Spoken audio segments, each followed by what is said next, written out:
بسم اللہ الرحمن الرحیم۔ السلام علیکم ورحمۃ اللہ وبرکاتہ۔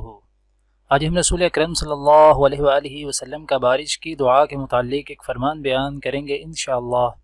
اس سے پہلے آپ سب سے گزارش ہے کہ اس ویڈیو کو آگے ضرور شیئر کریں، جزاک اللہ۔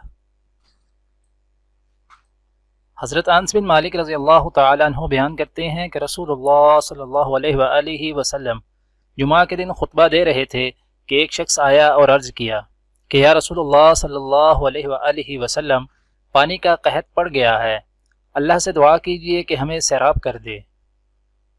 آپ صلی اللہ علیہ وآلہ وسلم نے دعا کی اور بارش اس طرح شروع ہوئی کہ گھروں تک پہنچنا مشکل ہو گیا۔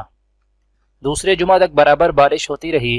انس رضی اللہ تعالیٰ عنہ نے کہا کہ پھر دوسرے جمعہ میں وہی شخص یا کوئی اور کھڑا ہوا اور عرض کیا کہ یا رسول اللہ صلی اللہ علیہ وآلہ وسلم، دعا کیجئے کہ اللہ تعالی بارش کا رخ کسی اور طرف موڑ دے۔ رسول اللہ صلی اللہ علیہ وآلہ وسلم نے دعا فرمائی کہ اللہم حوالینا ولا علینا، اے اللہ ہمارے ارد گرد بارش برسا، ہم پر نہ برسا۔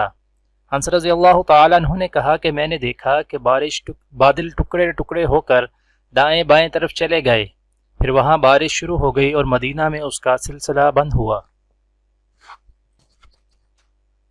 دعا ہے کہ اللہ تعالی دنیا اور آخرت کی تمام بھلائیاں عطا کرے، عمل کی توفیق دے۔ سبحان ربک رب العزت عما یصفون وسلام علی المرسلین والحمد للہ رب العالمین، آمین۔